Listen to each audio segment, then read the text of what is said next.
Fletch and Hindy really were in Fletch and Hindy Behind the Laughter Part 1. This week, we watch it in Part 2. Check it out.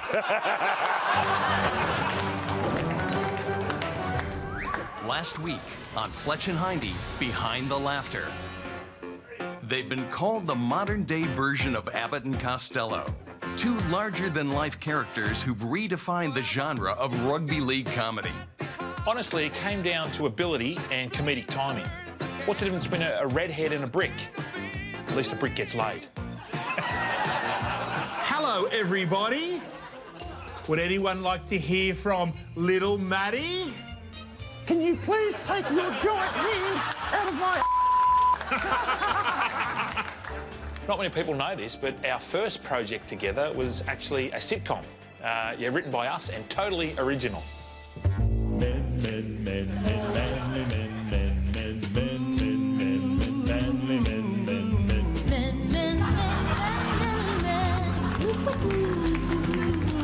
We even went through a French mime phase. You guys suck.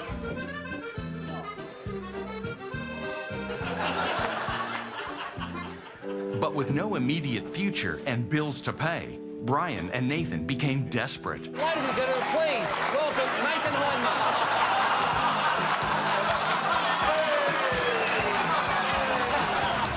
Fletch and Hindy continues now. After years in the showbiz wilderness, Brian and Nathan were growing desperate, but their long search for a permanent home would finally come to an end with a little help from an old friend. Yeah, I've helped out Brian a lot over the years. He was quite a pain in the arse, literally. But that's what Matty Johns does. Matty Johns helps people around here. We started straight away and, you know, I thought our stuff was outstanding. Just be natural. Now? Hey, Nathan, look at this. Got a ring here. Where's yours? Mine's a premiership ring.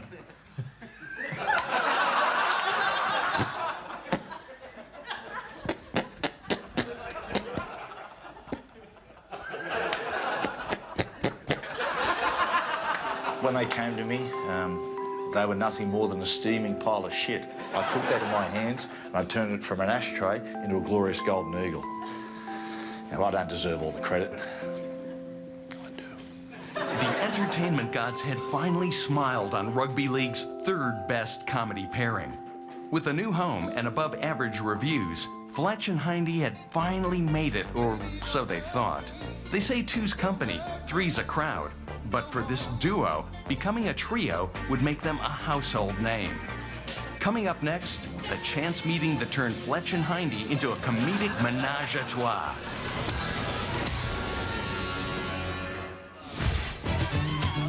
Brian and Nathan had finally found their place in the entertainment world.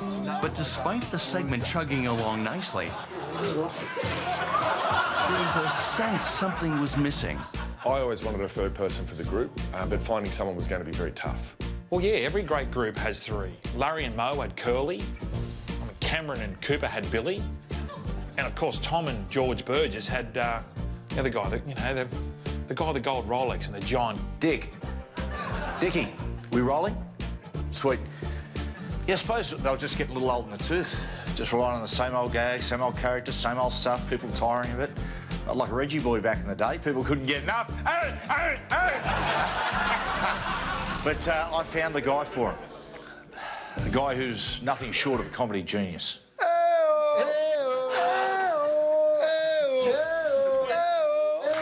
Steve was the perfect addition. Smart, funny, and just loved by everyone. The truth is, we needed a little bitch. And there is no one who is more of a little bitch than Stephen Menzies. Did you ever see him play for Manly? Exactly. With Steve joining the group, the comedy troupe was finally on the map. This was helped even more by Bieber's now legendary catchphrase, A-O. It's so dumb. I don't really know where the Menzies family motto came from. I just know that my father's always done it. Hey, oh. Grandfather's always done it. Hey, oh. My great-grandfather, he always did it. Hey, oh. My great-great-grandfather, he's always done it. To A or to O. Then my great-great-great-great-great grandfather, he always did it. Yes, always. And then there was my great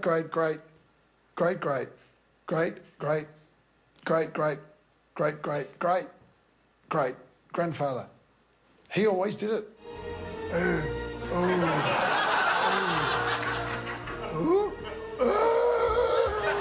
So I suppose he told you about how his ancestors said, "Ayo." Well, it's bullshit. He got it from some bloke from Tanzania. That singer does remind me of Bieber, though. Same waist. With Steve in the mix, the circle was finally completed, and the future remains bright for these comedic journeymen. Yeah, it is funny to look back to see, you know, how far we've really come. Oh. There's been some great memories along the way, but I can tell you this, we're a long way from finishing. It's sad it's going to be their last year on the show, but every living creature has its end date. Even the milk in your fridge. Oh, hang on. Sorry, guys. Ooh, got to take this. Hey, what does Bo know today? Yeah. Hey, listen, good night, here. I'll send you a well over. Catch up with you.